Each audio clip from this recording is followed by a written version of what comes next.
देखें, कब्जा है, कागज नहीं, तो कभी भी आपको जो है कोई हटा सकता है, इस बात को आप समझ लें। कब्जा है अगर आपका, और लेकिन जो जमीन का कागज नहीं है, दूसरे का जमीन है, आपका जमीन ही नहीं है, दूसरे का जो है जमीन है, तो उस केस में कभी भी आपको जो है उस जमीन पर से हटा दिया जा सकता है, आप कुछ नहीं कर पाएंगे।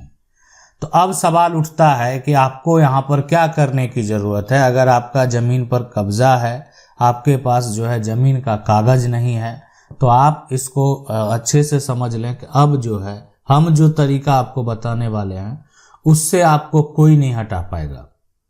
यानी अगर आप ज़मीन पर कब्जा किए हुए हैं तो आपको कागज़ आपको मिलेगा, ज़मीन का कागज़ आपका बनेगा।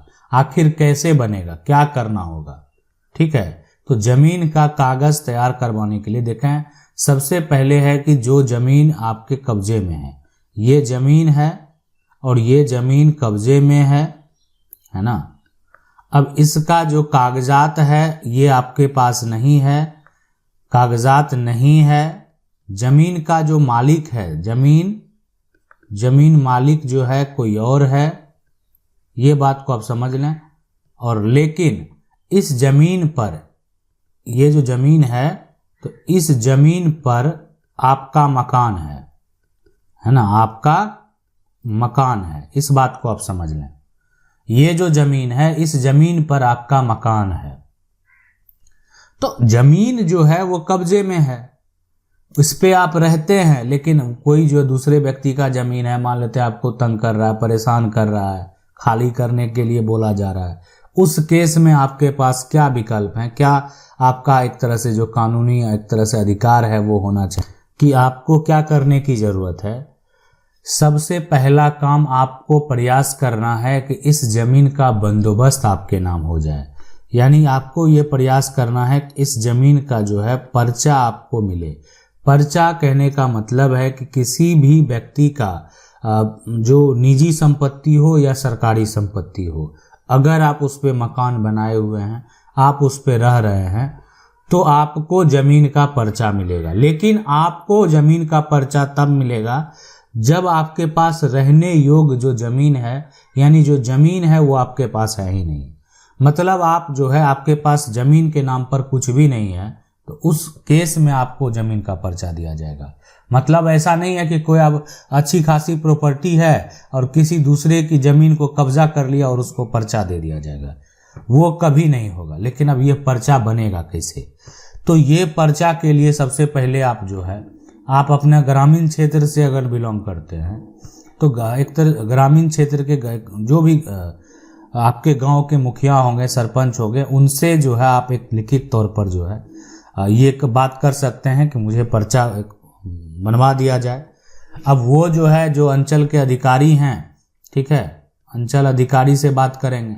अब इन सभी से मान लेते हैं आपका अगर समस्या का नहीं हल हो रहा है और आपको प्रताड़ित किया जा रहा है, परेशान किया जा रहा है, तब आप जो है जिला अधिकारी जो है ना, यानी आप कह सकते हैं तब आप जो है डीएम के पास जाएंगे, उनसे जो है एक आवेदन देंगे, उनसे गुहार लगाएंगे कि मेरे साथ सर ये समस्या है, हमको परेशान किया जा रहा है, हमको कोई दूसरा जो है घर बनाने के लिए ज़मीन नहीं है और हम उस ज़मीन पर अपना घर जो है छोटा सा बनाकर परिवार लेकर रहते हैं, लेकिन जो ज़मीन का मालिक है वो हमको परेशान कर रहा है, हटने को बोल रहा है, हम कहाँ जाकर परिवार लेकर घर बनाएंगे। सरकार के द्वारा भी इस प्रकार का मुहिम चलाया जाता है कि देखें, अगर आपको किसी दूसरे के ज़मीन पर अगर कब्जे में है तो आपको उस ज़मीन का पर्चा बना दिया जाएगा। किसी का निजी ज़मीन है तो भी बना दिया जाएगा, सरकारी ज़मीन है तो भी बना दिया जाएगा। लेकिन आपको जो पर्चा दिया जाएगा तो आपको बस इसलिए दिया जाएगा कि आप उस पर रह सकें, इसलिए नहीं दिया जाएगा कि आप उसको बेच सकें। पर्चा के बाद जो आपका ज़मीन जो आप देखेंगे तो ऑनलाइन भी दिखेगा, आप सरकार को टैक्स भी देंगे, लेकिन आप उस ज़मीन को बेच नहीं सकते हैं, बेचने का कोई अधिकार नहीं है।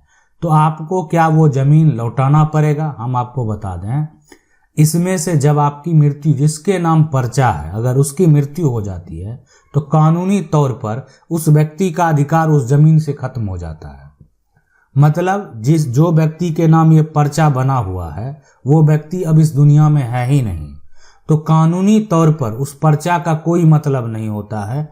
वो पर्चा जो है वो उसी समय खारिज हो गया, उसी समय वो पर्चा जो है वो खत्म हो गया। कहने का मतलब है कि अब आगे उनके जो वंशज होंगे उनके नाम से वो ट्रांसफर ऐसे नहीं होगा। फिर देखा जाएगा जो उनके वंशज हैं वो भी भूमिहीन हैं, उनके पास भी जमीन नहीं है, कहीं भी कोई जमीन का टुकड़ा नहीं है, काफी गरीब है। अब वो बेघर ना हो जाए, ऐसे तो उनके पिता के नाम संपत्ति है ही, तो हो सकता है कि उसके नाम से जो है दोबारा उसको अलॉट किया जाए, अन्यथा जो है ये नहीं ही किया जाता है। एक व्यक्ति की अगर मृत्यु हो गई है तो फिर अगर उसके नाम से पर्चा है, ठीक है, तो फिर उसका कानूनी तौर पर जो अधिकार है वो खत्म हो जाता है। जो संपत्ति का मालिक है वो फिलहाल उसको परेशान नहीं कर सकता है, उनका जो कानूनी अधिकार होगा फिलहाल के लिए खत्म है, यानी वो उसको कुछ नहीं करेंगे।